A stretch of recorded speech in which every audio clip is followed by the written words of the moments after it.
Hosting Italy's prime minister today to talk tariffs, the president expressing high confidence about reaching a deal with Europe and signaling some progress with China as well. But he says there's no rush. ABC's Rachel Scott is at the White House. Tonight, President Trump welcoming Italian Prime Minister Giorgia Meloni to the White House, the first European leader he's met with since imposing his sweeping tariffs. President Trump, how confident are you, sir, you can make a trade deal with the EU? Meloni, a hard-right conservative and a Trump favorite. Her visit seen as a chance to bridge the interests of the United States and the European Union. Should the European Union still believe that the United States is a reliable trade partner? Well, I believe in the West unity, and I think simply we have to talk.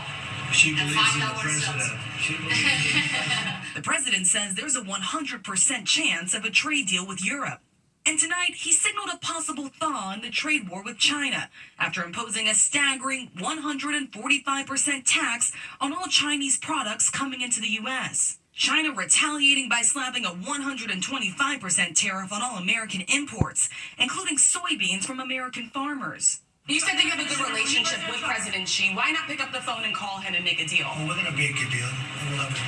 I think we're going to make a very good deal with China. Later in the Oval Office, the president saying that China and the U.S. are talking, quote, all the time, even seeming to suggest that he may actually have spoken with President Xi. Has he called you directly, President Xi, or reached out? Well, you'd think it was pretty obvious that he has, but we will talk about that soon. It's not that important because, honestly, we're going to have a deal. But Trump also said that there was plenty of time, which means the impact of the trade war will continue. Fed Chair Jerome Powell with this warning. The level of tariff increases announced so far is significantly larger than anticipated, and the same is likely to be true of the economic effects, which will include higher inflation and slower growth. Today, the president lashing out, calling that analysis a complete mess, adding Powell's termination cannot come fast enough. You said that the termination of Jerome Powell cannot come fast enough. He says he won't leave even if you ask him to. Do you believe you have? If I ask him to, he'll be out of there. Do you believe you have the power to remove him? And are you trying to do that? I don't think he's doing the job. He's too late, always too late, a little slow, and I'm not happy with him. I let him know it, and if I want him out, he'll be out of there real fast, believe me. The president says he's continuing talks with other countries, telling me, quote, the whole thing could be over in 3 to 4 weeks. But so far, no deals have been announced yet, Lindsay. Rachel Scott, thanks so much. Now to the emergency landing at the airport in Houston. A Southwest Airlines flight to Mexico turning back after an engine caught fire in midair. The plane touching down, passengers evacuating down slides. ABC's Maria Villarreal is in Texas tonight. Tonight, an engine fire forcing this Southwest Airlines jet to make an emergency landing shortly after takeoff. Passengers evacuated onto the airport taxiway. Southwest 3006, declaring emergency. We just lost number 2 engine. Do you want to turn back to come back to the airport? The Boeing 737 taking off from Houston's Hobby Airport just after 11 a.m. with 134 passengers on board, bound for Cabo San Lucas, Mexico. Tracking data showing the aircraft looped back to the airport, touching back down about 30 minutes after takeoff. Firefighters waiting on the ground extinguishing the engine fire. The Houston emergency unfolding amid a string of scares in the air that has many flyers on edge. Just days ago, this Frontier jet suffered landing gear damage during a hard landing in Puerto Rico. So far, no emergencies reported or no injuries reported in that Houston emergency, but we now know the FAA is investigating. Lindsay? Maria, thanks so much. And tonight, the Supreme Court has set a date to hear arguments in President Trump's bid to end birthright citizenship. But the administration already suffering a defeat on its appeal of an order to facilitate the return of a Maryland man wrongfully sent to a prison in El Salvador. Here's ABC's chief White House correspondent, Mary Bruce. Tonight, the Supreme Court announcing it will hear oral arguments on the president's effort to end birthright citizenship, telling the parties to prepare to make their case in less than a month. I am so happy. I think the case has been so misunderstood. On Inauguration Day, President Trump signed an executive order ending birthright citizenship, even though it's protected by the 14th Amendment. Lower courts then pausing the president's efforts. It's one of several escalating battles between Trump and the courts, many focused on his immigration policy. Tonight, a federal appeals panel ripping into the administration for failing to facilitate the release of Kilmar Abrego Garcia, the undocumented migrant who was sent to a notorious prison in El Salvador because of an administrative error, a mistake the administration previously acknowledged. But the White House insists that Abrego Garcia, who has no criminal convictions, is a violent gang member. The panel of judges today saying the government is asserting a right to stash away residents of this country in foreign prisons without the semblance of due process that is the foundation of our constitutional order. Trump, who is paying El Salvador $6 million to hold Abrego Garcia and others, says it's up to that country's president to send him back. Pressed today on whether he'll take steps to return Abrego Garcia, the president punting. Well, I'm not involved in it. I'm going to respond by saying you'll have to speak to the lawyers, the DOJ. I've heard many things about him, and we'll have to find out what the truth is. Today, the judge is saying that whether or not Abrego Garcia is a gang member is not the issue at hand. The government asserts that he is a terrorist and a member of MS-13. They write, perhaps, but perhaps not. Regardless, he is still entitled to due process. And of course, Abrego Garcia's family insists he is not a gang member. And Lindsay, the Supreme Court has said that the administration has to facilitate his release. But that federal appeals panel today, now the second lower court, to say the administration isn't doing that. Lindsay. All right, Mary Bruce from the White House for us. Thank you. Now to the dramatic hijacking involving Americans in the Central American country of Belize. Police say an American citizen hijacked a small plane at knife point. Here's ABC's Matt Rivers. Tonight, the dramatic scene on a runway in Belize. Passengers running away from a small plane as authorities with guns race toward it.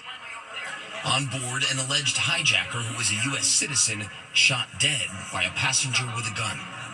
It all happened aboard a flight from Corozal to San Pedro. 14 passengers aboard, including 2 Americans. Police say the plane was hijacked by U.S. citizen Akinyela Sawa Taylor, wielding a knife shortly after takeoff. Officials say the hijacker demanding to be taken out of the country, insisting the plane land to get more fuel. But as the plane was touching down, officials say a passenger aboard the flight with a licensed gun shoots and kills the suspect. We're praying for him. He's our hero, I must say. Lindsay, the U.S. Embassy and Belize say they are aware of the case and working with local police. Lindsay? Matt, thank you. Back here at home to an LA's. Now to the ABC News exclusive, George Stephanopoulos with a first look inside the Pennsylvania governor's mansion with Governor Josh Shapiro and his wife Lori seeing the charred rooms together for the first time. A suspect called 911 an hour after the firebombing, saying he did it for the Palestinian people. We're seeing this kind of rise in threats and attacks all across the country. Homeland Security's been warning about it for years. It's real.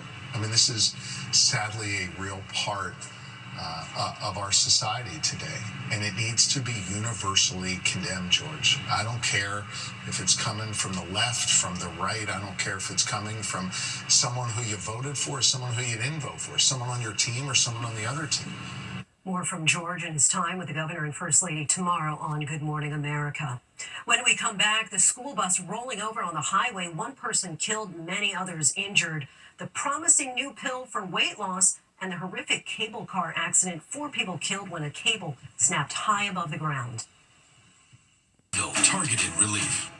The only topical pain reliever with 4 powerful pain-fighting ingredients that start working on contact to target tough pain at the source for up to 8 hours of powerful relief. Advil Targeted Relief.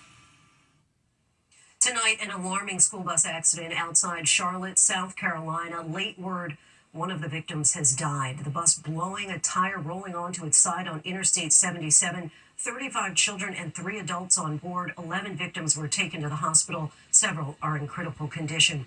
And a horrific cable car accident near Naples, Italy. Authorities say at least 4 people were killed. 1 person was badly injured when one of the supporting cables reportedly snapped. The cabin plunged to the ground. 16 passengers were rescued from other cars. When we come back, Eli To the index, Eli Lilly says its new daily weight loss pill is showing promising results. The company says a late-stage clinical trial shows the pill is effective at helping patients with type 2 diabetes lose weight and lower blood sugar levels. Eli Lilly plans to request FDA approval later this year. When we come back, a popular bookstore on the move and the book brigade that showed up to help. Finally tonight, a page-turner for a bookstore on the move. It's been said there is no friend as loyal as a book. Turns out book readers are pretty loyal too. In the small community of Chelsea, Michigan, Serendipity Books was moving to a new location and needed some assistance with 9,100 books, taking them from the old store to a new one about a block away. The owner turned to social media for help, and the book brigade showed up. People had been asking how they could help for a long time, so we came up with this crazy idea. One by one, hand to hand, volunteers of all ages coming together, passing every title to its new home in less than 2 hours. Oh yeah, now we're talking. The event went viral after the bookstore shared it on social media, picking up more than 1.5 million views on TikTok. We're reeling from the community support, the outpouring of love that we experienced. Fitting that a bookstore would have such a happy ending. It's about a story about community in action. It's all about independent bookstores in our communities. That's what we need, and we're going to keep fighting all the way. Serendipity with a brand new chapter ahead. Thanks so much for watching. I'm Lindsay Davis. Good night. Thank